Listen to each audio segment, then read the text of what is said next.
ವಿದ್ಯಾರ್ಥಿಗಳೇ, ನಾವು ಹಿಂದಿನ ತರಗತಿಯಲ್ಲಿ ದ್ರವ್ಯ ಅಂದರೆ ಏನು, ದ್ರವ್ಯದ ಗುಣಲಕ್ಷಣಗಳ ಬಗ್ಗೆ ತಿಳ್ಕೊಂಡಿದ್ವಿ. ಅದಾದ ನಂತರ ಈ ಒಂದು ಅಧ್ಯಾಯ ನಮ್ಮ ಸುತ್ತಲಿನ ದ್ರವ್ಯವು ಶುದ್ಧವೇ ಅನ್ನುವಂಥದ್ದು. ಇದರಲ್ಲಿ ನಾವು ದ್ರವ್ಯ ಯಾವ್ಯಾವ ರೀತಿಯಲ್ಲಿ ದೊರೆಯುತ್ತದೆ, ನಮ್ಮ ಸುತ್ತಮುತ್ತಲಿರ್ತಕ್ಕಂತಹ ದ್ರವ್ಯ ನಮಗೆ ಬೇರೆ ಬೇರೆ ರೀತಿಯಲ್ಲಿ ದೊರೆಯುತ್ತೆ. ಅಂದರೆ ಮಿಶ್ರಣಗಳ ರೀತಿಯಲ್ಲಿ ಮತ್ತು ದ್ರಾವಣಗಳ ರೀತಿಯಲ್ಲಿ ದೊರೆಯುತ್ತೆ ಅಂತ ಹೇಳಿ ನೋಡಿದ್ವಿ. ವಿದ್ಯಾರ್ಥಿಗಳೇ, ದ್ರಾವಣ ಮತ್ತು ಆ ದ್ರಾವಣದ ವಿಧಗಳ ಬಗ್ಗೆ ಹಿಂದಿನ ತರಗತಿಯಲ್ಲಿ ತಿಳ್ಕೊಂಡಿದ್ವಿ. ದ್ರವ್ಯ ಮತ್ತು ದ್ರಾವಕ ಸೇರಿ ದ್ರಾವಣ ಆಗ್ತದೆ. ಅದೇ ರೀತಿಯಲ್ಲಿ ಆ ದ್ರಾವಣದ ಲಕ್ಷಣಗಳು, ದ್ರಾವಣದ ವಿಧಗಳು, ಕಲೀಲ ದ್ರಾವಣ, ನಿಲಂಬಿತ ದ್ರಾವಣಗಳ ಬಗ್ಗೆ ತಿಳ್ಕೊಂಡ್ವಿ. ಅದಾದ ನಂತರ ಈಗ ಮಿಶ್ರಣಗಳು ಮತ್ತು ಈ ಮಿಶ್ರಣಗಳು ಹೇಗೆ ನಾವು ಬೇರ್ಪಡಿಸ್ಬೋದು ಅಂತ. ವಿದ್ಯಾರ್ಥಿಗಳೇ, ಮಿಶ್ರಣ ಅಂತ ಹೇಳಿದ್ರೆ ದ್ರವ್ಯವು ಎರಡು ಅಥವಾ ಎರಡಕ್ಕಿಂತ ಹೆಚ್ಚು ಶುದ್ಧ ಘಟಕಾಂಶಗಳಿಂದ ಮಾಡಲ್ಪಟ್ಟಿರೋದನ್ನು ನಾವು ಏನಂತ ಕರಿತೀವಿ, ಮಿಶ್ರಣ ಅಂತ ಕರಿತೀವಿ. ಅಂದರೆ ಒಂದು ದ್ರವ್ಯ ಇದೆ, ಅದರಲ್ಲಿ ಎರಡು ರೀತಿಯ ವಸ್ತುಗಳಿದ್ದಾವೆ, ಅವೆರಡು ಮಿಶ್ರಣ ಹೊಂದಿದ್ದಾವೆ, ಅಂದರೆ ಅವೆರಡು ಜೊತೆಯಲ್ಲಿದ್ದಾವೆ.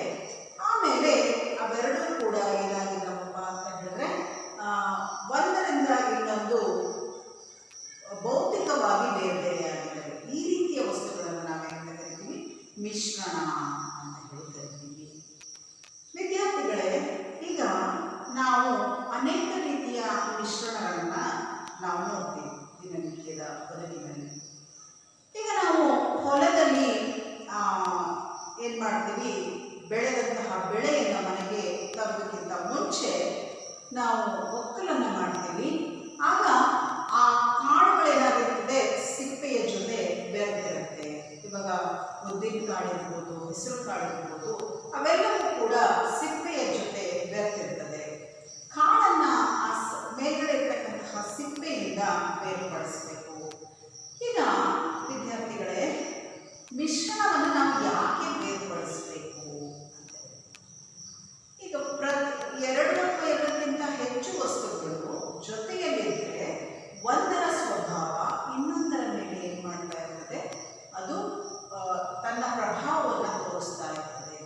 ಆಗ ನಾವೇನು ಮಾಡಬೇಕಪ್ಪ ಅಂತ ಹೇಳಿದ್ರೆ ಎರಡು ವಸ್ತುಗಳನ್ನು, ಎರಡು ಘಟಕಗಳನ್ನು ನಾವು ಬೇರ್ಪಡಿಸಬೇಕು.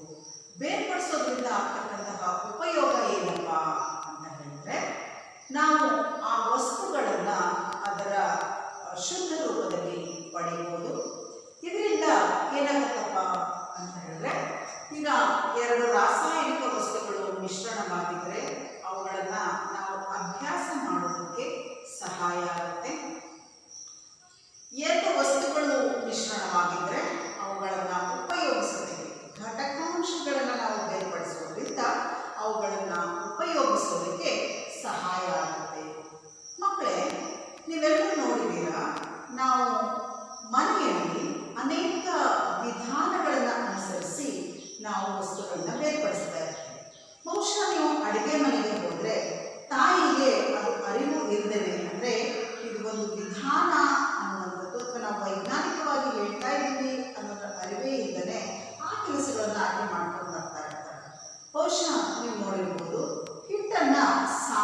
ಬೇರ್ಪಡಿಸಬೇಕು.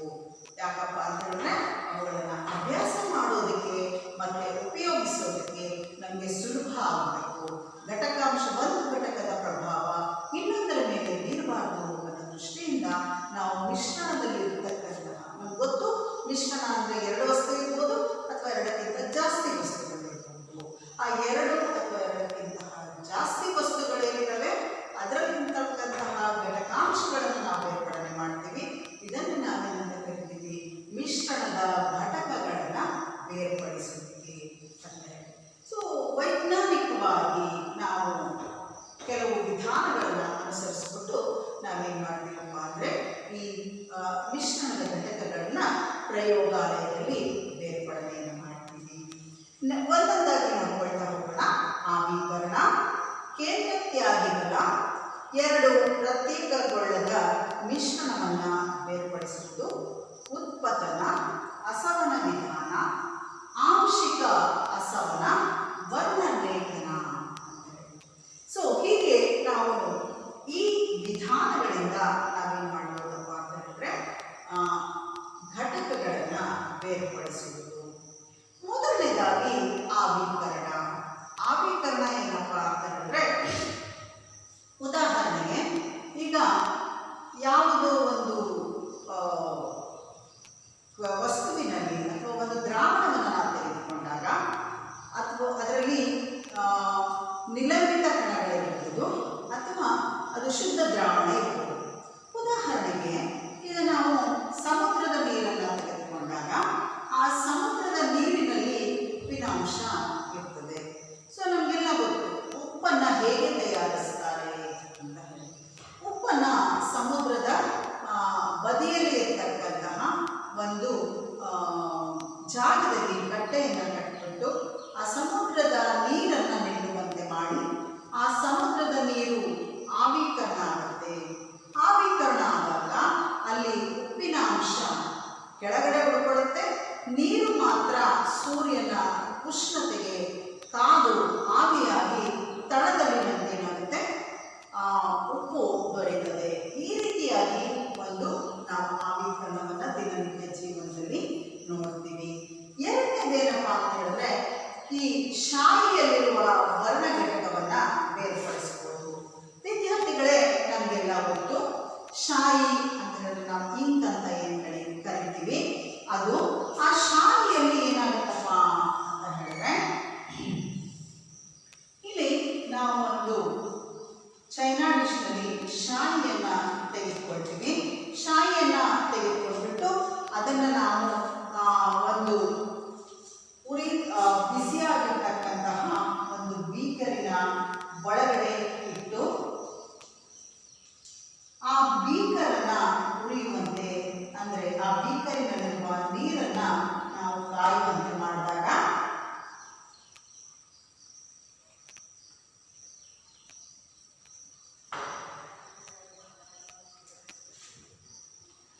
ವಿದ್ಯಾರ್ಥಿಗಳಲ್ಲಿ ಗಮನಿಸಬೇಕು.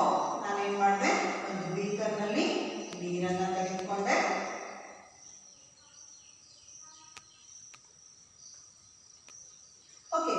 ಆ ಬೀಕರಿನಲ್ಲಿ ನೀರನ್ನು ತೆಗೆದುಕೊಂಡ್ಬಿಟ್ಟು ಅಲ್ಲಿ ಒಂದು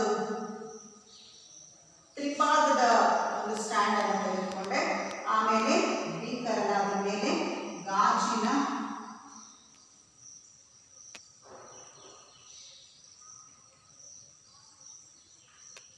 ಬೀಕರನ್ನ ಆ ಒಂದು ಬಯಗಾಜ್ ಮೇಲೆ ಇಟ್ಬಿಟ್ಟು ಆನಂತರ ಬೀಕರ್ನಲ್ಲಿ ನೀರನ್ನು ತುಂಬಿಸಿದೆ. ನಂತರ ಚೈನಾ ಡಿಶ್ನಲ್ಲಿ ಶಾಯಿಯನ್ನು ತೆಗೆದುಕೊಳ್ತೀವಿ. ಈಗ ಇದನ್ನು ಉರಿಸುವಂತೆ ಮಾಡಿದಾಗ ಇಲ್ಲೇನಾಗುತ್ತೆ, ನೀರು ಕಾಯುತ್ತೆ. ಆ ನೀರು ಕಾದಾಗ ಆ ಉಷ್ಣತೆ ಈ ಬೀಕರಿಗೆ ಹೋದಾಗ ಬೀಕರಿನಲ್ಲಿರುವ ಶಾಯಿಯಲ್ಲಿ ನೀರು ಮತ್ತೆ ಬಣ್ಣ ಮಿಶ್ರಣವಾಗಿರುತ್ತೆ. ನೀರು ಮತ್ತೆ ಬಣ್ಣ ಮಿಶ್ರಣವಾಗಿರುತ್ತೆ. ಈ ನೀರೇನಾಗುತ್ತೆ ಅಂತ ಹೇಳಿದ್ರೆ ನಿಧಾನಕ್ಕೆ ಆವಿಕರಣಗೊಂಡು ಕೊನೆಯಲ್ಲಿ ಎಲ್ಲ ನೀರು ಆವಿಯಾದ ನಂತರ ಇದರಲ್ಲಿ ನಾವೇನು ಮಾಡ್ತೀವಿ, ತಳದಲ್ಲಿ ಬರೀ ಪುಡಿಯನ್ನು ಗಮನಿಸ್ತೀವಿ.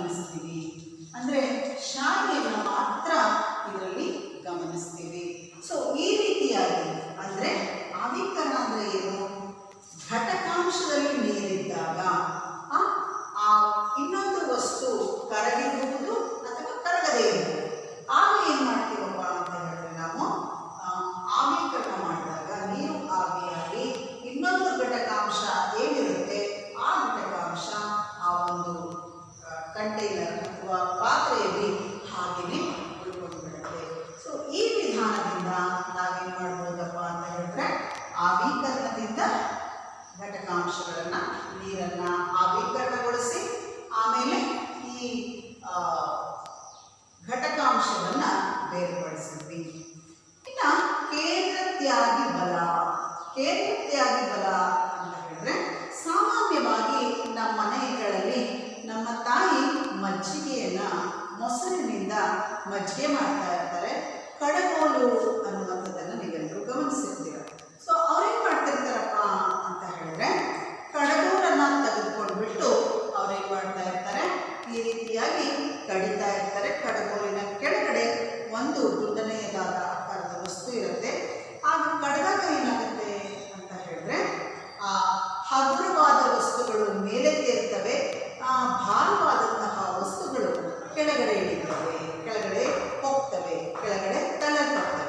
ಅಲ್ಲಿ ಮಧ್ಯದಲ್ಲಿ ಏನಾಗುತ್ತೆ ಅಂತ ಹೇಳಿದ್ರೆ ನಾವು ಬಲವನ್ನು ಹಾಕ್ತೀವಿ. ಈ ರೀತಿಯಾಗಿ ಅವರು ಕಡ್ದಾಗ ನಾವಲ್ಲಿ ಒಂದು ಕೇಂದ್ರದಲ್ಲಿ ಒಂದು ಬಲವನ್ನು ಹಾಕ್ತೀವಿ. ಸೊ ಕೇಂದ್ರತ್ಯಾಗಿ ಬಲ, ಕೇಂದ್ರವನ್ನು ಬಿಟ್ಟು ಹೋಗ್ತಕ್ಕಂತಹ ಬಲ ಅಲ್ಲಿ ಉತ್ಪತ್ತಿ ಆಗುತ್ತೆ. ಆಗ ಭಾರವಾದ ಕಣಗಳು ದೂರ ಸರಿಯಲ್ಪಟ್ಟು ಹಗುರವಾದ ಕಣಗಳು ಮೇಲ್ಬರ್ತವೆ. ಬೆಣ್ಣೆ ಮಜ್ಜಿಗೆಯಲ್ಲಿ ತೇಲೋದನ್ನ ನೀವು ಎಲ್ಲರೂ ಗಮನಿಸಿರ್ತೀರ. ಅಂದರೆ ಆ ಮಜ್ಜಿಗೆಯಲ್ಲಿರ್ತಕ್ಕಂತಹ ಬೆಣ್ಣೆ ಹಗುರವಾಗಿರ್ತದೆ. ಆದ್ದರಿಂದ ಏನಾಗುತ್ತಪ್ಪ ಅಂತ ಹೇಳಿದ್ರೆ ಆ ಒಂದು ಮಜ್ಜಿಗೆಯಲ್ಲಿ ಬೆಣ್ಣೆ ತೇಲ್ತಾ ಇರುತ್ತೆ. ಸೊ ಈ ರೀತಿಯಾಗಿ ನಾವು ಕೇಂದ್ರತ್ಯಾಗಿ ಬಲದಿಂದ ಹಗುರವಾದಂತಹ ವಸ್ತುಗಳನ್ನು ಭಾರವಾದ ವಸ್ತುಗಳಿಂದ, ಅಲ್ಲೂ ಕೂಡ ನಾವು ದ್ರವ ರೂಪದಲ್ಲಿರ್ತಕ್ಕಂತಹ ವಸ್ತುಗಳ ಬಗ್ಗೆ ಮಾತಾಡ್ತಾ ಇದ್ದೀವಿ. ದ್ರವ ರೂಪದಲ್ಲಿ ಭಾರವಾದ ಕಣಗಳು, ಹಗುರವಾದ ಕಣಗಳು, ಎರಡು ಕಣಗಳು ಘಟಕಾಂಶಗಳು ಇರ್ತವೆ. ಆಗ ನಾವು ಮೊಸರನ್ನು ಕಡಿದಾಗ ಕೆನೆಭರಿತ ಒಂದು ಆಹಾರ, ಕೆನೆಭರಿತ ವಸ್ತು ಏನಿದೆ, ಜಿಡ್ಡಾಗಿರ್ತಕ್ಕಂತಹ ಹಗುರವಾದ ವಸ್ತು ಮೇಲಕ್ಕೆ ಬರುತ್ತೆ, ಭಾರವಾದ ಕಣಗಳು ದೂರಕ್ಕೆ ತಳ್ಳಲ್ಪಡ್ತವೆ. ಸೊ ಈ ರೀತಿಯಾಗಿರುವುದನ್ನು ನಾವೇನಂತ ಕರಿತೀವಿ, ಕೇಂದ್ರತ್ಯಾಗಿ ಬಲದಿಂದ ಹಾಲು ಮತ್ತು ಮೊಸರಿನಿಂದ ಬೆಣ್ಣೆಯನ್ನು ಬೇರ್ಪಡಿಸ್ಬೋದು. ಅದೇ ರೀತಿ ನಮ್ಮ ರಕ್ತವನ್ನು ಪರೀಕ್ಷೆ ಮಾಡಬೇಕು ಅಂತ ವೈದ್ಯರು ಹೇಳಿದಾಗ ನೀವು ನೋಡಿರ್ಬೋದು, ನಮ್ಮ ರಕ್ತವನ್ನು ತೆಗೆದುಕೊಂಡ್ಬಿಟ್ಟು ಅಲ್ಲಿ ಒಂದು ಮಿಷಿನ್ ಒಳಗಡೆ ಇಡ್ತಾರೆ. ಆ ಮಿಷಿನ್ ಸುತ್ತಾ ಇರುತ್ತೆ. ವಿದ್ಯಾರ್ಥಿಗಳೇ ಈಗ ನೀವು ಒಂದು ರಕ್ತ ಪರೀಕ್ಷೆ ಮಾಡತಕ್ಕಂತಹ ಲ್ಯಾಬ್ಗೆ ಹೋದಾಗ ಅಲ್ಲಿ ಗಮನಿಸ್ಬೋದು, ಅವರು ಒಂದು ಮೆಷಿನ್ ಇರುತ್ತೆ. ಆ ಮೆಷಿನಿನಲ್ಲಿ ಸುತ್ತಾ ಒಳಗಡೆ ಇಟ್ಟಿರ್ತಕ್ಕಂತಹ ರಕ್ತವನ್ನು ಇಡೋದಕ್ಕೆ ಜಾಗ ಮಾಡಿರ್ತಾರೆ. ಆ ರಕ್ತದ ಸ್ಯಾಂಪಲನ್ನು ಇಟ್ಟಾಗ ಅದು ಕೂಡ ಏನಾಗುತ್ತಪ್ಪ ಅಂತ ಹೇಳಿದ್ರೆ ಒಳಗಡೆ ಮಿಷಿನಲ್ಲಿ ತಿರುಗ್ತಾ ಇರುತ್ತೆ. ಅಂದರೆ ರಕ್ತ ಕಣಗಳನ್ನು ಬೇರ್ಪಡನೆ ಮಾಡೋದಕ್ಕೆ ಯಾವ ಕಣಗಳು ಎಷ್ಟೆಷ್ಟು ಪ್ರಮಾಣದಲ್ಲಿವೆ ಅಂತ ಹೇಳಿ ಪರೀಕ್ಷೆ ಮಾಡೋದಕ್ಕೆ ಈ ಕೇಂದ್ರತ್ಯಾಗಿ ಬಲದ ವಿಧಾನವನ್ನು ಅನುಸರಿಸ್ತಾರೆ. ನೆಕ್ಸ್ಟು ಇನ್ನೊಂದೇನಪ್ಪ ಅಂತ ಹೇಳಿದ್ರೆ ಮೂರನೇ ವಿಧಾನ, ಎರಡು ಪ್ರತ್ಯೇಕಗೊಳ್ಳದ ಮಿಶ್ರಣವನ್ನು ಬೇರ್ಪಡಿಸುವುದು. ಎರಡು ಪ್ರತ್ಯೇಕಗೊಳ್ಳದ ದ್ರಾವಣದ ಮಿಶ್ರಣವನ್ನು ಅಥವಾ ದ್ರವ ರೂಪದ ಮಿಶ್ರಣವನ್ನು ಬೇರ್ಪಡಿಸುವುದು. ವಿದ್ಯಾರ್ಥಿಗಳೇ, ನಾನೀಗ ಇಲ್ಲಿ ಎರಡು ವಸ್ತುಗಳನ್ನು ತೆಗೆದುಕೊಳ್ತಾ ಇದ್ದೇನೆ. ಇದು ನೀರು ಮತ್ತು ಇದು ಕೊಬ್ಬರಿ ಎಣ್ಣೆ. ಈಗ ನಾವಿಲ್ಲಿ ಏನು ಮಾಡ್ತಿದ್ದೀವಪ್ಪ ಅಂತ ಹೇಳಿದ್ರೆ ಇದು ಪ್ರತ್ಯೇಕನ ನಳಿಕೆ ಅಂತ ಹೇಳಿ. ಈ ಪ್ರತ್ಯೇಕನ ನಳಿಕೆ ನಾನಿಲ್ಲಿ ಬೇರೆ ಬೇರೆ ಹಾಕ್ತಾ ಇದ್ದೀನಿ. ಆದರೆ ನೀವು ಇದು ಏನಪ್ಪ ಅಂತ ಹೇಳಿದ್ರೆ ಸಾಮಾನ್ಯವಾಗಿ ಮಿಶ್ರಣ ರೂಪದಲ್ಲಿದ್ದರೆ, ಈ ನೀರು ಮತ್ತು ಕೊಬ್ಬರಿ ಎಣ್ಣೆ ಅಂದರೆ ಎರಡು ದ್ರವಗಳು ಮಿಶ್ರಣವಾಗದೇ ಇದ್ದರೆ ಅಂತಹ ದ್ರವಗಳನ್ನು ನಾವು ಹೇಗೆ ಬೇರ್ಪಡಿಸೋದು ಅಂತ ಹೇಳಿ. ಸೊ ಇದು ನಾನು ತೆಗೆದುಕೊಂಡಿರುವಂಥದ್ದು ನೀರು, ಇದು ಕೊಬ್ಬರಿ ಎಣ್ಣೆ.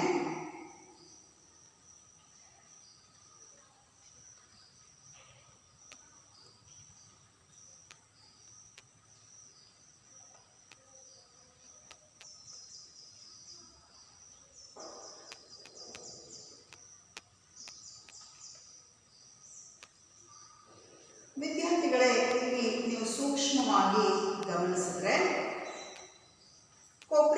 ನೀರು ಕೆಳಗಡೆ ಇದೆ, ಕೊಬ್ಬರಿ ಎಣ್ಣೆ ಮೇಲಿದೆ. ಕಾರಣ ಇಷ್ಟೇ,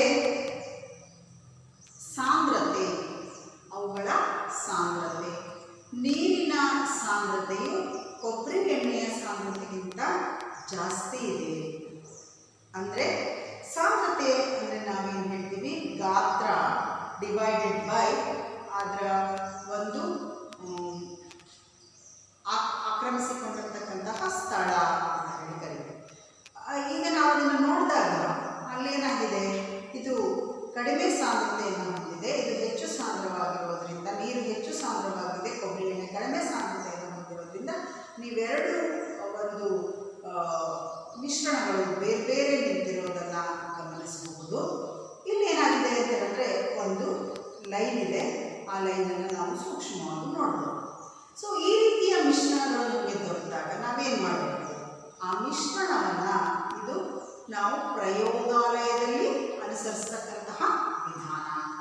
ಇದನ್ನು ಪ್ರತ್ಯೇಕನ ಆಲಿಕೆಯನ್ನು ನಾನು ತೆಗೆದುಕೊಂಡಿದ್ದೀನಿ. ಎರಡು ಮಿಶ್ರಣಗಳು ನಮ್ಮ ಜೊತೆಯಲ್ಲಿದ್ದಾವೆ, ನೀರಿದೆ ಮತ್ತು ಕೊಬ್ಬರಿ ಎಣ್ಣೆ ಇದೆ. ಇಲ್ಲಿ ಒಂದು ನಲ್ಲಿ ಇದೆ, ಆ ನಲ್ಲಿಯನ್ನು ನಾನೀಗ ಓಪನ್ ಮಾಡ್ತೀನಿ. ಮಾಡಿದಾಗ ಏನಾಗುತ್ತೆ, ನೀರು ಹರಿದು ಯಾವಾಗ ಈ ಕೊಬ್ಬರಿ ಎಣ್ಣೆ ಇಲ್ಲಿಗೆ ತಲುಪುತ್ತೋ ಅಥವಾ ಇಲ್ಲಿಗೆ ತಲುಪುತ್ತೋ ಆಗ ನಾನು ಇದನ್ನು ನಿಲ್ಲಿಸಿದಾಗ ಈ ಒಂದು ಆಲಿಕೆಯಲ್ಲಿ ಕೊಬ್ಬರಿ ಎಣ್ಣೆ ಮಾತ್ರ ಉಳಿಯುತ್ತೆ, ನೀರು ಕೆಳಗಡೆ ಬರುತ್ತೆ. ಹೀಗೆ ಮಿಶ್ರಣದಲ್ಲಿರ್ತಕ್ಕಂತಹ ಎರಡು ದ್ರವ್ಯ ರೂಪದ ಘಟಕಗಳನ್ನು ನಾವು ಬೇರ್ಪಡಿಸಬಹುದು. ಯಾಕೆ ಅಂತ ಹೇಳಿದ್ರೆ ನಾವೀಗ ಕೊಬ್ಬರಿ ಎಣ್ಣೆಯನ್ನು ಉಪಯೋಗಿಸಬೇಕು ಅಂದರೆ ನೀರಿನ ಅಂಶ ಅದಕ್ಕೆ ತೊಂದರೆ ಕೊಡ್ತಾ ಇರ್ತದೆ. ವಿದ್ಯಾರ್ಥಿಗಳೇ ಗಮನಿಸಿ, ಇದು ಪ್ರತ್ಯೇಕನದಲ್ಲಿರ್ತಕ್ಕಂತಹ ಎರಡು ದ್ರವ್ಯಗಳು ಮತ್ತು ಅದರ ಮಧ್ಯದಲ್ಲಿರ್ತಕ್ಕಂತಹ ಒಂದು ಭಾಗ. ನಾನೀಗ ನಲ್ಲಿಯನ್ನು ಓಪನ್ ಮಾಡಿದ್ದೀನಿ. ವಿದ್ಯಾರ್ಥಿಗಳೇ ಗಮನಿಸ್ರಿ, ಈಗ ನೀರು ಮಾತ್ರ ಬರ್ತಾ ಇದೆ.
ಏನಾಯಿತು, ಎಲ್ಲ ವಸ್ತುವು ಸಹ ಕೆಳಗಡೆ ಬಂದ್ಬಿಡ್ತು. ಈಗ ನಾವು ನಿಧಾನಕ್ಕೆ ಮಾಡಬೇಕಿತ್ತು ಅದನ್ನು ಕೆಲಸನ.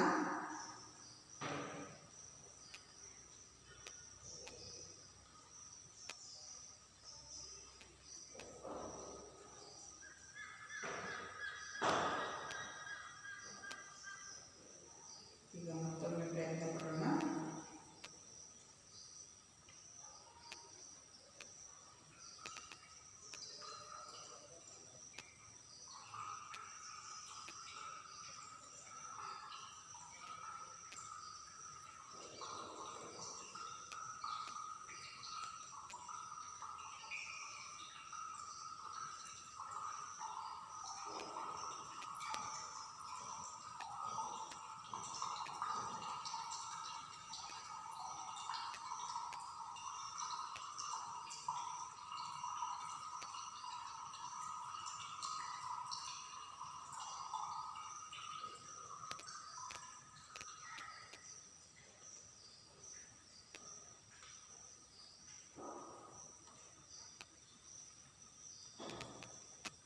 ವಿದ್ಯಾರ್ಥಿಗಳೇ, ಈಗ ಇಲ್ಲಿ ನಮ್ಮ ಸೆಪರೇಟಿಂಗ್ ಫನಲ್ ಅಥವಾ ಪ್ರತ್ಯೇಕನ ಆಲಿಕೆಯಲ್ಲಿ ನೀವು ನೋಡ್ತಾ ಇದ್ದೀರಾ, ಇದಿಷ್ಟು ಮಾತ್ರ ಉಳಿದಿರೋದೇನಿದೆ ಅದು ಬರೀ ಕೊಬ್ಬರಿ ಎಣ್ಣೆ ಮಾತ್ರ. ಸೊ ಈ ರೀತಿಯಾಗಿ ನಾವೇನು ಮಾಡ್ಬೋದಪ್ಪ ಅಂತ ಹೇಳಿದ್ರೆ, ಬೆರಕೆಯಾದ ಇಲ್ಲಿ ನೀರಿದೆ, ಇಲ್ಲಿ ನಮಗೆ ಕೊಬ್ಬರಿ ಎಣ್ಣೆ ಇದೆ. ಸೊ ಈ ರೀತಿಯಾಗಿ ನಾವು ಬೆರಕೆಯಾದ ದ್ರವ್ಯಗಳನ್ನು ನಾವೇನು ಮಾಡ್ಬೋದಪ್ಪ ಅಂತ ಹೇಳಿದ್ರೆ ಪ್ರತ್ಯೇಕನ ಮಾಡಿ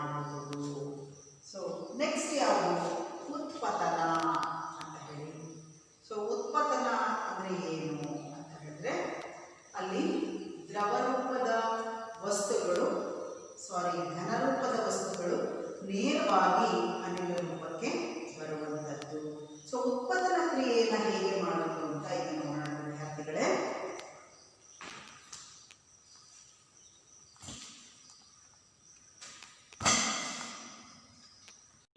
ನಾವು ಮಿಶ್ರಣದ ಘಟಕಗಳನ್ನು ಬೇರ್ಪಡಿಸುವ ಕ್ರಿಯೆಯ ಬಗ್ಗೆ ತಿಳ್ಕೊಳ್ತಾ ಇದ್ವಿ. ಮೊದಲನೇದಾಗಿ ಭೌತಿಕ ವಿಧಾನದ ಬಗ್ಗೆ ತಿಳ್ಕೊಂಡ್ವಿ, ಎರಡನೇದಾಗಿ ಆವಿಕರಣದ ಬಗ್ಗೆ ತಿಳ್ಕೊಂಡ್ವಿ, ಮೂರನೇದು ಅಂದರೆ ಮಿಶ್ರಣಗೊಳ್ಳದ ಎರಡು ದ್ರವಗಳನ್ನು ಹೇಗೆ ಬೇರ್ಪಡಿಸಬೇಕು ಅಂತ ಹೇಳಿ ಆಲಿಕೆಯ ವಿಧಾನ, ಆಲಿಕೆಯ ಸಹಾಯದಿಂದ ಹೇಗೆ ಬೇರ್ಪಡಿಸಬೇಕು ಅನ್ನೋದನ್ನು ತಿಳ್ಕೊಂಡ್ವಿ. ಅದಾದ ನಂತರ ಉತ್ಪತನ ಅಂದರೆ ಘನರೂಪದಿಂದ ಅನಿಲ ರೂಪಕ್ಕೆ ಬರ್ತಕ್ಕಂತಹ ವಸ್ತುಗಳನ್ನು ಮತ್ತು ಅವುಗಳ ಮಿಶ್ರಣದಿಂದ ಹೇಗೆ ಸೆಪ್ರೇಟ್ ಮಾಡಬೇಕು ಅನ್ನೋದನ್ನು ತಿಳ್ಕೊಂಡ್ವಿ. ಇವತ್ತು ನಾವು ವರ್ಣಲೇಖನದ ಬಗ್ಗೆ ತಿಳ್ಕೊಳ್ಳೋಣ. ಆನಂತರ ಎರಡು ಬೆರಕೆಯಾಗುವ ದ್ರವಗಳ ಮಿಶ್ರಣವನ್ನು ಹೇಗೆ ಬೇರ್ಪಡಿಸಬೇಕು ಅಂತ ಹೇಳಿ ತಿಳ್ಕೊಳ್ಳೋಣ.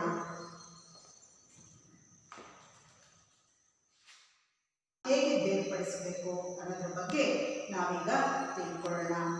ವಿದ್ಯಾರ್ಥಿಗಳೇ, ನಾವು ನಮ್ಮ ದಿನನಿತ್ಯದ ಬದುಕಿನಲ್ಲಿ ಸುತ್ತಮುತ್ತಲು ನಾವು ಅನೇಕ ಬಣ್ಣಗಳನ್ನು ನೋಡ್ತಾ ಇರ್ತೀವಿ. ಆ ಎಲ್ಲ ಬಣ್ಣಗಳು ಏನಪ್ಪ ಅಂತ ಹೇಳಿದ್ರೆ ಅದೇ ಬಣ್ಣವನ್ನು ಹೊಂದಿದ್ದಾವ ಅಂತ ಕೇಳೋದಾದರೆ ಕೆಲವು ಬಣ್ಣಗಳು, ಉದಾಹರಣೆಗೆ ಈ ಕೆಂಪು, ನೀಲಿ ಮತ್ತು ಹಳದಿ, ಈ ಮೂರನ್ನು ನಾವು ಪ್ರಾಥಮಿಕ ಬಣ್ಣಗಳು ಅಂತ ಹೇಳಿ ಕರಿತೀವಿ. ಅವು ತಮ್ಮದೇ ಆಗಿರ್ತಕ್ಕಂತಹ ಒರಿಜಿನಲ್ ಬಣ್ಣಗಳು. ಇನ್ನು ಎರಡನೇದು ದ್ವಿತೀಯ ಬಣ್ಣಗಳು ಅಂತ ಹೇಳಿ ಕರಿತೀವಿ. ಹಸಿರು, ಆಮೇಲೆ ಇದು ನೇರಳೆ, ಇವು ಏನಪ್ಪ ದ್ವಿತೀಯ ಬಣ್ಣಗಳು ಅಂತ ಹೇಳಿ ಕರಿತೀವಿ. ಇನ್ನು ತೃತೀಯ ಬಣ್ಣಗಳು ಪ್ರಥಮ ಮತ್ತು ದ್ವಿತೀಯ ಬಣ್ಣಗಳನ್ನು ಸೇರಿಸಿದಾಗ ಬರ್ತಕ್ಕಂತಹ ಬಣ್ಣಗಳನ್ನು ನಾವು ತೃತೀಯ ಬಣ್ಣಗಳು ಅಂತ ಹೇಳಿ ಕರಿತೀವಿ.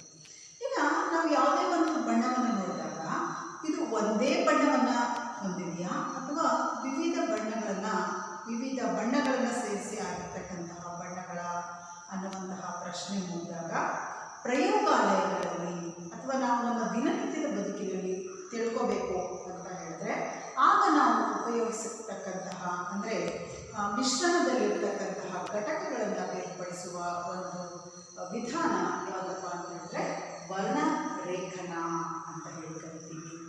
ಈ ವರ್ಣರೇಖನದಲ್ಲಿ ನಾವೇನು ಮಾಡ್ತೀವಪ್ಪ ಅಂತ ಹೇಳಿದ್ರೆ ಹೇಗೆ ಈ ಒಂದು ವರ್ಣರೇಖನವನ್ನು ಮಾಡ್ತೀವಿ, ನಾವೇನು ಬಣ್ಣವನ್ನು ನೋಡ್ತೀವಿ ಆ ಬಣ್ಣ ಒಂದೇ ಬಣ್ಣನ ಅಥವಾ ವಿವಿಧ ಬಣ್ಣಗಳಿಂದ ಉಂಟಾಗಿದ್ದಾನ ಅಂತ ಹೇಳಿ ತಿಳ್ಕೊಳ್ಬೇಕು ಅನ್ನುವ ದೃಷ್ಟಿಯಿಂದ ನಾವು ವರ್ಣರೇಖನವನ್ನು ಅನುಸರಿಸ್ತೀವಿ.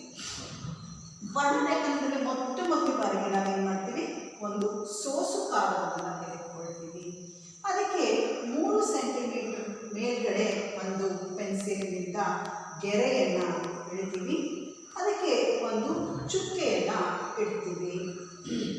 ಅದಾದ ನಂತರ ಆ ಒಂದು ಸೋಸು ಕಾಗದವನ್ನು ಏನು ಮಾಡ್ತೀವಪ್ಪ ಅಂತ ಹೇಳಿದ್ರೆ ನಿಧಾನವಾಗಿ ಈ ಒಂದು ಗಾಜಿನ ಜಾಡಿಯಲ್ಲಿ ಇಡ್ತೀವಿ. ಆ ಗಾಜಿನ ಜಾಡಿಯಲ್ಲಿ ಸ್ವಲ್ಪ ನೀರನ್ನು ಹಾಕ್ತೀವಿ. ನೀರಿನ ಮಟ್ಟ ಎಷ್ಟಿರಬೇಕಪ್ಪ ಅಂತ ಹೇಳಿದ್ರೆ ಆ ಚುಕ್ಕೆ ಏನಿದೆ ಅದಕ್ಕಿಂತ ಕೆಳಗಡೆ ಇರಬೇಕು. ಆಮೇಲೆ ಅದನ್ನು ಒಂದು ಗಾಜಿನ ಕಡ್ಡಿಯ ಸಹಾಯ ಮತ್ತು ಆ ಒಂದು ಕ್ಲಿಪ್ ಅಥವಾ ಗಾಜಿನ ಹಿಡಿಕೆ ಅಂತ ಏನಿರುತ್ತೆ ಆ ಕ್ಲಿಪ್ಪನ್ನು ಉಪಯೋಗಿಸ್ಬಿಟ್ಟು ನಾವು ಆ ಸೋಸು ಕಾಗದವನ್ನು ಈ ಗಾಜಿನ ಕಡ್ಡಿಗೆ ಸಿಕ್ಕಿಸ್ಬಿಟ್ಟು ಆ ಒಂದು ಯಾವುದು ಜಾಡಿಯ ಒಳಗಡೆ ನಾವು ಕಳಿಸ್ತೀವಿ. ಆ ಚುಕ್ಕೆ ನೀರನ್ನು ಮುಟ್ಟಬಾರ್ದು, ನೀರಿನ ಮೇಲ್ಭಾಗದಲ್ಲಿರಬೇಕು. ಈಗ ಏನಾಗುತ್ತೆ, ನಮಗೆಲ್ಲ ಗೊತ್ತಿದೆ ಯಾವುದೇ ಒಂದು ಸೋಸು ಕಾಗದ ಸುಲಭವಾಗಿ ನೀರನ್ನು ಹೀರುತ್ತದೆ ಅಂತ ಹೇಳಿ. ಸೊ ಈ ರೀತಿಯಾಗಿ ಹೋದಾಗ ಅಲ್ಲಿ ನಿಧಾನವಾಗಿ ನೀರು ಏರ್ತಾ ಹೋಗುತ್ತೆ. ನೀರು ಏರ್ತಾ ಹೋದಾಗ ಅಲ್ಲಿ ನಾವು ಯಾವ ಒಂದು ಬಣ್ಣವನ್ನು ತೆಗೆದುಕೊಂಡಿರ್ತೀವೋ ಆ ಬಣ್ಣಗಳು ಏನಾಗ್ತವಪ್ಪ ಅಂತ ಹೇಳಿದ್ರೆ ನಿಧಾನವಾಗಿ ನೀರು ಏರ್ತಾ ಇರಬೇಕಾದ್ರೆ ನೀರು ಇಲ್ಲಿ ಏರುತ್ತೆ. ಏರಿದ ನಂತರ ಆ ಒಂದು ಶಾಯಿಯಲ್ಲಿದ್ದಂತಹ ಬಣ್ಣಗಳು ಏನಾಗ್ತವೆ ಒಂದೊಂದಾಗಿ ನಮಗೆ ಕಾಣಿಸ್ತಾ ಹೋಗ್ತವೆ. ಈ ರೀತಿಯಾಗಿ ನಮಗೆ ಏನಾಗುತ್ತಪ್ಪ ಅಂತ ಹೇಳಿದ್ರೆ ಇಲ್ಲಿ ನಾವು ಸುಲಭವಾಗಿ ಈ ಒಂದು ಶಾಯಿ ಯಾವ ಬಣ್ಣದಿಂದ ಮಾಡಲ್ಪಟ್ಟಿದೆ ಅನ್ನೋದನ್ನು ನಾವೇನು ಮಾಡುವುದು ತಿಳ್ಕೊಳ್ಬಹುದು. ಸೊ ಅಲ್ಲಿ ವರ್ಣಗಳು ಏನಾಗ್ತವೆ ಒಂದೊಂದಾಗಿ ಒಟ್ಟಾಗಿ ಇದ್ದಂತಹ ಬಣ್ಣ ಒಂದೊಂದಾಗಿ ಘಟಕಾಂಶಗಳಾಗಿ ಬೇರ್ಪಡ್ತಾ ಹೋಯಿತು. ಸೊ ಈ ವಿಧಾನದಿಂದ ನಾವೇನು ಮಾಡಿದ್ವಪ್ಪ ಅಂತ ಹೇಳಿದ್ರೆ ಇಲ್ಲಿ ಸಾಮಾನ್ಯವಾಗಿ ನಾವು ಶಾಯಿ ಅಂತ ತೆಗೆದುಕೊಂಡ್ರೆ ಆ ಶಾಯಿಯಲ್ಲಿ ನೀರು ಏನು ಇರ್ತದೋ ಆ ನೀರು ದ್ರಾವಕ ಇದೆ. ನೀರು ದ್ರಾವಕ. ಅದರಲ್ಲಿ ಕರಗಿರ್ತಕ್ಕಂತಹ ಬಣ್ಣಗಳೇನಾಗ್ತವಪ್ಪ ಅಂತ ಹೇಳಿದ್ರೆ ದ್ರಾವ್ಯಗಳಾಗ್ತವೆ. ಬಣ್ಣಗಳು ದ್ರಾವ್ಯಗಳು. ಸೊ ಒಟ್ಟಾರೆಯಾಗಿ ಬಣ್ಣ, ಆ ಬಣ್ಣದಲ್ಲಿ ನೀರು ಮತ್ತೆ ವಿವಿಧ ಬಣ್ಣವನ್ನು ಕೊಡುವಂತಹ ವಸ್ತುಗಳು ಇದ್ದವು. ಸೊ ನೀರು ದ್ರಾವಕ, ಅಲ್ಲಿದ್ದಂತಹ ಬಣ್ಣಗಳು ದ್ರಾವ್ಯವಾದವು. ಸೊ ಹಾಗಾದರೆ ದ್ರಾವಕದಲ್ಲಿ ವಿಲೀನವಾದಂತಹ ದ್ರಾವ್ಯಗಳನ್ನು ಬೇರ್ಪಡಿಸಲು ನಾವೇನು ಈ ತಂತ್ರವನ್ನು ಬಳಸಿದ್ವಿ ಇದನ್ನು ವರ್ಣಲೇಖನ ಅಂತ ಹೇಳಿ ಕರಿತೀವಿ. ವಿದ್ಯಾರ್ಥಿಗಳ ಇನ್ನೊಮ್ಮೆ ಹೇಳ್ತೀನಿ, ಏನಪ್ಪ ಅಂತ ಹೇಳಿದ್ರೆ ಈ ಒಂದು ಏನು ಬಣ್ಣ ಇತ್ತು ಆ ಬಣ್ಣ 3 ಬಣ್ಣದಿಂದ ಸೇರಿ, ಈಗ ನೀವು ಗಮನಿಸ್ಬೋದು, ಈ 3 ಬಣ್ಣವನ್ನು ಸೇರಿಸಿದಾಗ ಒಂದು ಬೇರೆ ಆಗಿರ್ತಕ್ಕಂತಹ ಬಣ್ಣ ನಮಗೆ ಸಿಕ್ಕಿರ್ತದೆ. ಆ ಬಣ್ಣವನ್ನು ನಾವು ಶಾಯಿಯ ರೂಪದಲ್ಲಿರ್ತಕ್ಕಂತಹ ಬಣ್ಣವನ್ನು ನಾವೇನು ಮಾಡಿದ್ರಿ, ಆ ಬಣ್ಣ ದ್ರಾವಣ, ಅದರೊಳಗೆ ನೀರು ದ್ರಾವಕ, ಈ ಬಣ್ಣಗಳನ್ನು ನಾವು ದ್ರಾವ್ಯ ಅಂತ ಕರೀತೀವಿ. ಸೊ ದ್ರಾವಕದಲ್ಲಿ ವಿಲೀನಗೊಂಡ ದ್ರಾವ್ಯವನ್ನು ಬೇರ್ಪಡಿಸಲು ಬಳಸುವ ಈ ಒಂದು ತಂತ್ರಜ್ಞಾನವನ್ನು ನಾವೇನು ಕರೀತೀವಿ ವರ್ಣರೇಖನ ಅಂತ ಹೇಳಿ ಕರೀತೀವಿ. ಸೊ ಹಾಗಾದರೆ ಈ ವರ್ಣರೇಖನದಿಂದ ಏನು ಉಪಯೋಗ ಏನಿದೆ, ದಿನನಿತ್ಯದ ಬದುಕಿನಲ್ಲಿ ನಾವು ಎಲ್ಲಿ ಬಳಸ್ತೀವಿ ಅಂತ ಹೇಳಿದ್ರೆ, ಈಗ ಯಾವುದಾದ್ರೂ ಒಂದು ಬಣ್ಣ ನಮಗೆ ಸಿಕ್ತು ನೈಸರ್ಗಿಕವಾಗಿ ಅಂತ ಹೇಳಿದ್ರೆ ಅದರಲ್ಲಿ ಯಾವ್ಯಾವ ಬಣ್ಣ ಇದೆ ಅಂತ ಹೇಳಿ ನಾವೇನು ಮಾಡ್ಬೋದು, ವಿಂಗಡಣೆಯನ್ನು ಮಾಡ್ಬೋದು. ಬಣ್ಣಗಳನ್ನು ಬೇರ್ಪಡಿಸುವಿಕೆ ಒಂದನೇದು ಸಿಂಥೆಟಿಕ್ ಬಣ್ಣ. ಇನ್ನು ನೈಸರ್ಗಿಕ ಬಣ್ಣಗಳಲ್ಲಿರುವ ವರ್ಣಗಳನ್ನು ಬೇರ್ಪಡಿಸೋದಕ್ಕೆ ಇದನ್ನು ಬಳಸ್ತೀವಿ. ಅದಾದ ನಂತರ ರಕ್ತದಲ್ಲಿರ್ತಕ್ಕಂತಹ ರಾಸಾಯನಿಕ ಔಷಧಗಳು ಏನಾದರೂ ಇದ್ದರೆ ರಕ್ತದಲ್ಲಿ, ಆ ಔಷಧಗಳು ಯಾವ್ಯಾವ ಇದ್ದಾವೆ, ಅಥವಾ ಈಗ ಒಬ್ಬ ವ್ಯಕ್ತಿಯ ರಕ್ತದಲ್ಲಿ ಔಷಧಗಳೇನಾದರೂ ಮಿಶ್ರಣವಾಗಿದ್ದರೆ ಯಾವ ಔಷಧ ಈ ಒಂದು ವ್ಯಕ್ತಿಯ ದೇಹದಲ್ಲಿ ಅಥವಾ ರಕ್ತದಲ್ಲಿ ಇದೆ ಅಂತ ಹೇಳಿ ನಾವು ತಿಳ್ಕೋಬೇಕು ಅಂತ ಹೇಳಿದ್ರೆ ಈ ಒಂದು ತಂತ್ರಜ್ಞಾನವನ್ನು ಉಪಯೋಗಿಸಿಕೊಂಡು ನಾವೇನು ಮಾಡ್ಬೋದು, ಆ ವ್ಯಕ್ತಿಯ ರಕ್ತವನ್ನು ಪರೀಕ್ಷೆ ಮಾಡಿ ಔಷಧವನ್ನು ನಾವು ಕಂಡು ಹಿಡ್ಕೋಬೋದು. ಇದು ವರ್ಣರೇಖನ ಮತ್ತು ವರ್ಣರೇಖನದ ಉಪಯೋಗಗಳು. ವಿದ್ಯಾರ್ಥಿಗಳೇ, ಈಗ ನಾವು ಇನ್ನೊಂದು ವಿಧಾನವನ್ನು ತಿಳಿದುಕೊಳ್ಳೋಣ. ಈ ವಿಧಾನ ಏನಪ್ಪ ಅಂತ ಹೇಳಿದ್ರೆ, 2 ದ್ರವಗಳು ಮಿಶ್ರಣವಾಗಿದ್ದಾಗ, 2 ದ್ರವಗಳು ಅಂದರೆ ಬೆರಕೆ ಆಗ್ತಕ್ಕಂತಹ ದ್ರವಗಳು ಒಂದು ದ್ರವದಲ್ಲಿ ಇನ್ನೊಂದು ದ್ರವವನ್ನು ಬೆರೆಸಿದಾಗ ಅವೆರಡು ಮಿಶ್ರಣಗೊಳ್ತವೆ ಮತ್ತು ಒಂದು ಇನ್ನೊಂದರಿಂದ ಬೇರೆ ಅನ್ನಿಸೋದಿಲ್ಲ. ಎರಡೂ ಕೂಡ ಸಂಪೂರ್ಣವಾಗಿ ಮಿಶ್ರಣಗೊಂಡು ಒಂದೇ ದ್ರವದ ರೀತಿಯಲ್ಲಿ ಗೋಚರಿಸ್ತಾ ಇರ್ತವೆ. ಅಂತಹ ದ್ರವಗಳನ್ನು ಬೇರ್ಪಡಿಸೋದು ಹೇಗೆ ಅನ್ನೋದನ್ನು ನಾವು ಈಗ ತಿಳ್ಕೊಳ್ಳೋಣ. ವಿದ್ಯಾರ್ಥಿಗಳೇ, ಈ 2 ದ್ರವಗಳ ಕುದಿಯುವ ಬಿಂದು ಬೇರೆ ಬೇರೆ ಆಗಿರುತ್ತೆ. ನಾವು ಎಷ್ಟು ಕುದಿಸಿದ್ರೂ ಸಹ ಆ ಒಂದು ಘಟಕಗಳು ಬೇರೆ ಬೇರೆ ಆಗೋದಿಲ್ಲ.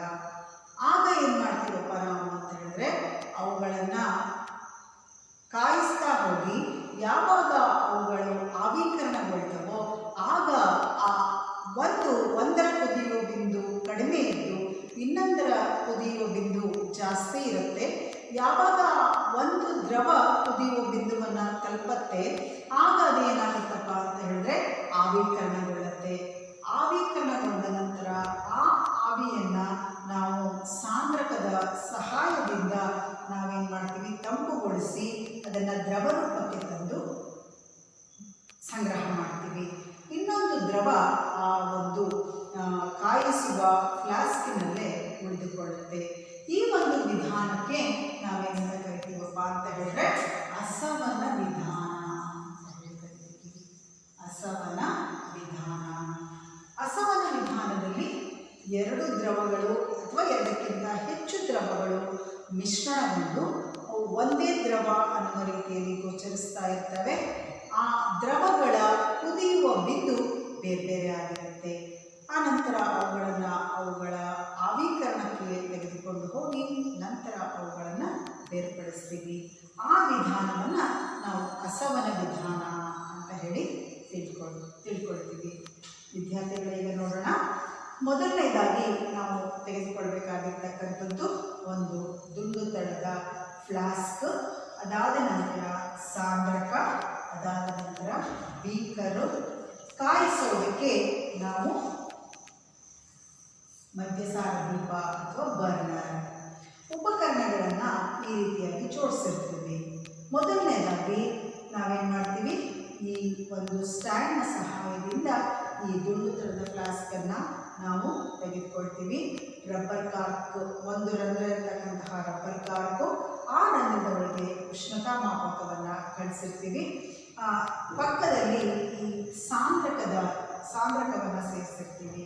ಆ ಸಾಂದ್ರಕದ ತುದಿಯನ್ನು, ನಿರ್ಗಮ ನಳಿಕೆಯನ್ನು ನಾವು ಇಲ್ಲಿ ಒಂದು ಬೀಕರಿಗೆ ಸೇರುವಂತೆ ಈ ರೀತಿಯಾಗಿ ನಾವು ಉಪಕರಣಗಳನ್ನು ಜೋಡಿಸ್ಕೊಳ್ತೀವಿ. ಇಲ್ಲಿ ವಿದ್ಯಾರ್ಥಿಗಳೇ ನಾವು ತೆಗೆದುಕೊಂಡಿರ್ತಕ್ಕಂತಹ ಎರಡು ದ್ರವಗಳ ಮಿಶ್ರಣ ಯಾವುದಪ್ಪ ಅಂತ ಹೇಳಿದ್ರೆ ಅಸಿಟೋನ್ ಮತ್ತು ನೀರಿನ ಮಿಶ್ರಣ. ಅಸಿಟೋನ್ ಮತ್ತು ನೀರಿನ ಮಿಶ್ರಣವನ್ನು ನಾವು ಫ್ಲಾಸ್ಕ್ನಲ್ಲಿ ತೆಗೆದುಕೊಂಡಿದ್ದೀವಿ. ಅದನ್ನು ಕಾಯಿಸೋದಕ್ಕೆ ಪ್ರಾರಂಭ ಮಾಡಿದ್ವಿ. ಅಸಿಟೋನ್ನ ಕುದಿಯುವ ಬಿಂದು ಕಡಿಮೆ ಇದ್ದು ನೀರಿನ ಕುದಿಯುವ ಬಿಂದು ಜಾಸ್ತಿ ಇರುತ್ತೆ. ನಾವು ಕಾಯಿಸ್ತಾ ಹೋದಾಗೆ ನೀವು ನೋಟ್ ಮಾಡಿಕೊಳ್ಬೋದು, ಇಲ್ಲಿ ಪಾದರಸದ ಮಟ್ಟ ಏರ್ತಾ ಹೋಗುತ್ತೆ. ಯಾವಾಗ ಈ ಒಂದು ಪಾದರಸದ ಮಟ್ಟ ಏರ್ತಾ ಹೋಗುತ್ತೆ, ಸ್ವಲ್ಪ ಹೊತ್ತಿನ ನಂತರ ಪಾದರಸದ ಮಟ್ಟ ಸ್ಥಿರವಾಗಿರುತ್ತೆ. ಅಂದರೆ ಅಲ್ಲಿ ಅಸಿಟೋನು ಏನಾಗುತ್ತೆ, ದ್ರವ ರೂಪದಿಂದ ಅನಿಲ ರೂಪಕ್ಕೆ ಬರುತ್ತೆ. ಆ ಅನಿಲ ಏನಾಗುತ್ತೆ, ಇಲ್ಲಿ ಪಕ್ಕದ ಒಂದು ನಳಿಕೆಯ ಮೂಲಕ ಸಾಂದ್ರಕಕ್ಕೆ ಕಳಿಸಲ್ಪಡುತ್ತೆ. ಸಾಂದ್ರಕದಲ್ಲಿ ಇಲ್ಲೇನು ಮಾಡ್ತೀವಿ, ತಂಪು ನೀರನ್ನು ಕಳಿಸ್ತೀವಿ. ನಂತರ ಇಲ್ಲಿ ತಂಪಾಗಿ ಈ ಒಂದು ಅನಿಲವನ್ನು, ಅಸಿಟೋನನ್ನು ತಂಪು ಮಾಡಿ ನೀರು ಬಿಸಿಯಾಗುತ್ತೆ. ಬಿಸಿಯಾದಂತಹ ನೀರು ನಿರ್ಗಮ ನಳಿಕೆಯ ಮೂಲಕ ಹೊರಕಳಿಸಲ್ಪಡುತ್ತೆ. ಅಂದರೆ ಈ ನೀರೇನಾಗುತ್ತೆ, ಸತತವಾಗಿ ನಿರಂತರವಾಗಿ ಚಲನೆಯಲ್ಲಿರುವಂತೆ ನೋಡ್ಕೊಳ್ತೀವಿ. ಯಾಕೆ ಅಂತ ಹೇಳಿದ್ರೆ ಇಲ್ಲಿ ಬಂದಂತಹ ಒಂದು ಬಿಸಿಯಾದಂತಹ ಅನಿಲ ಇಲ್ಲಿ ತಂಪುಗೊಳ್ಳಬೇಕು. ತಂಪುಗೊಂಡ ನಂತರ ಆ ಅನಿಲ ರೂಪದಲ್ಲಿದ್ದಂತಹ ಅಸಿಟೋನ್ ದ್ರವ ರೂಪಕ್ಕೆ ಬರುತ್ತೆ. ಸಂಗ್ರಹದಲ್ಲಿ ಬಂದು ಸಂಗ್ರಹವಾಗುವಷ್ಟರ ಹೊತ್ತಿಗೆ ಅದೇನಾಗುತ್ತೆ, ದ್ರವ ರೂಪಕ್ಕೆ ಬಂದಿರುತ್ತೆ. ಈ ರೀತಿ ವಿದ್ಯಾರ್ಥಿಗಳೇ ನಾವೇನು ಮಾಡ್ತೀವಪ್ಪ ಅಂತ ಹೇಳಿದ್ರೆ ಈ ಬೆರಕೆಯಾಗುವ ಅಥವಾ ಎಷ್ಟೇ ಕುದಿಸಿದ್ರೂ ಕೂಡ ಕುದಿಯುವ ಬಿಂದುವಿನಲ್ಲೂ ಕೂಡ ಅವನ್ನ ನಾವು ಬೇರ್ಪಡಿಸೋಕ್ಕಾಗಲ್ಲ. ಆ ರೀತಿಯ ದ್ರವಗಳನ್ನು ನಾವೇನು ಮಾಡ್ಬೋದು, ಅಸವನ ವಿಧಾನದ ಮೂಲಕ ನಾವು ಬೇರ್ಪಡಿಸ್ತೀವಿ. ವಿದ್ಯಾರ್ಥಿಗಳೇ, ಇವತ್ತು ನಾವು ಏನು ಮಾಡಿದ್ವಿ, ವರ್ಣರೇಖನ ಮತ್ತು ಅಸವನ ವಿಧಾನದ ರೀತಿಗಳನ್ನು, ಹೇಗೆ ವಸ್ತುಗಳನ್ನು ಬೇರ್ಪಡಿಸಬೇಕು ಅನ್ನುವ ಒಂದು ವಿಧಾನಗಳನ್ನು ನಾವು ತಿಳಿದುಕೊಂಡ್ವಿ. ನಿಮಗೆಲ್ಲ ಇದು ಅರ್ಥ ಆಗಿದೆ ಅಂತ ಅಂದ್ಕೊಂಡಿದ್ದೀನಿ. ಅಸವನ ವಿಧಾನದ ಚಿತ್ರವನ್ನು ಕೂಡ ಪರೀಕ್ಷೆಗೆ ಕೊಡಬಹುದಾದ್ದರಿಂದ ಈ ಒಂದು ಚಿತ್ರವನ್ನು ಕೂಡ ನೀವು ಚೆನ್ನಾಗಿ ಅಭ್ಯಾಸ ಮಾಡಬೇಕು. ಈಗ ಮುಂದಿನ ತರಗತಿಯಲ್ಲಿ ಆಂಶಿಕ ಅಸವನದ ಬಗ್ಗೆ ತಿಳಿದುಕೊಳ್ಳೋಣ.